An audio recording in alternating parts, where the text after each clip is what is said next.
There are 7 display connections on your screens and TVs right now, and most people just grab whatever cable fits. Here's everyone explained. HDMI, High Definition Multimedia Interface. It launched in 2002, designed by a group of consumer electronics companies, Sony, Panasonic, Philips, to replace the mess of separate audio and video cables with one single plug. You'll find it on every TV, projector, game console, and laptop made in the last decade.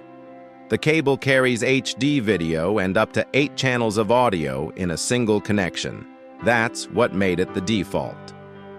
HDMI 2.1, the latest version, handles up to 10K resolution at 120 Hz.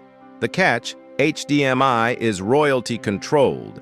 Every manufacturer pays a licensing fee, which is partly why competing standards exist. One HDMI 2.1 cable can move more data per second than 25 standard USB-A ports combined. Quick one: if you like knowing how your gadgets actually work, subscribe. DisplayPort.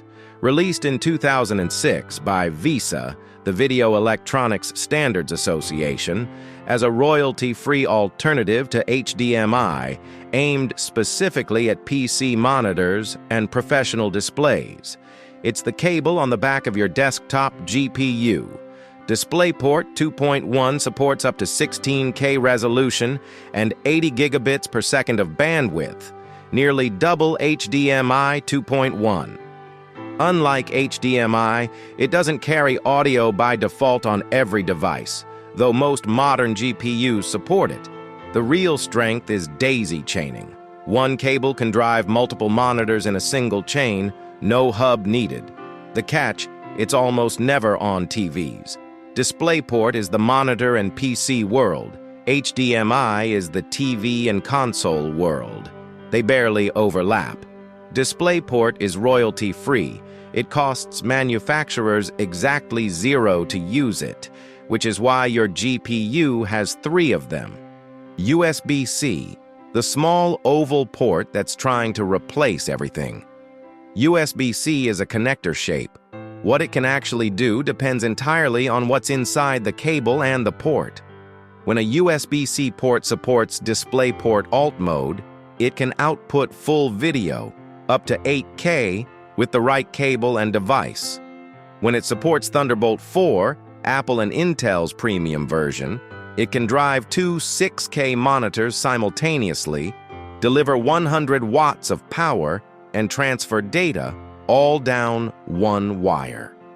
The catch: you cannot tell what a USB-C port supports just by looking at it. 2 ports that look identical might do completely different things depending on the laptop. A Thunderbolt 4 cable moving video, power, and data at the same time is the closest thing to a single-wire computer we have. VGA, Video Graphics Array, introduced by IBM in 1987, 39 years ago.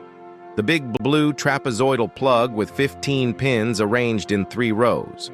For most of the 1990s and 2000s, this was the monitor connector. VGA is analog. It sends a continuous electrical signal, not digital data. Maximum practical resolution: 1920 by 1200 at 60 Hz, though the signal quality degrades over longer cables.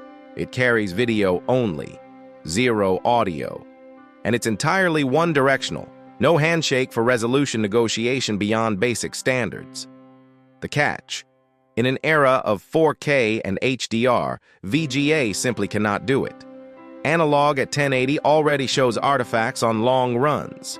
VGA was designed for a 640 by 480 world. It's still running PowerPoint slides in 2026. DVI, Digital Visual Interface, released in 1999 as the step between VGA and modern standards.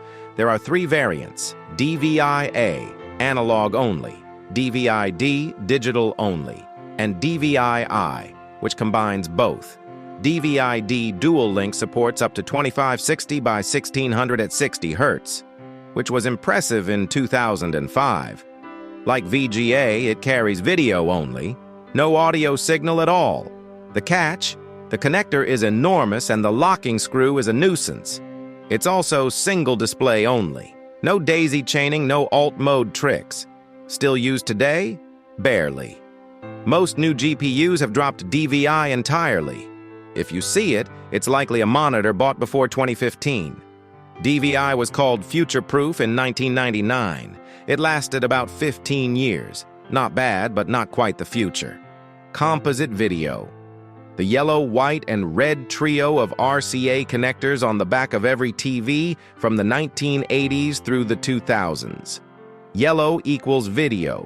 White equals left audio. Red equals right audio. Composite video combines all color, brightness, and sync information into one single analog signal, which is exactly why the picture looks soft. The signal has to untangle itself at the TV end, and it never does a perfect job. Maximum resolution: 480 interlaced in the NTSC standard, 576 interlaced in PAL, roughly 1/6 the pixels of 1080p. The catch: composite is genuinely bad picture quality by any modern standard. The only reason it persists is retro gaming, VHS players, and old CCTV systems. Composite cables are still the easiest way to play a 1985 NES, and that's also their ceiling. Mini HDMI and Micro HDMI. Same signal, smaller plug. HDMI comes in 3 physical sizes: standard, the full-size cable you know, mini, called Type C, and micro, called Type D. Mini HDMI is about half the size of full HDMI, found on older DSLR cameras, some tablets, and portable monitors. Micro HDMI is even smaller. It turns up on GoPros, some Android phones, and compact cameras.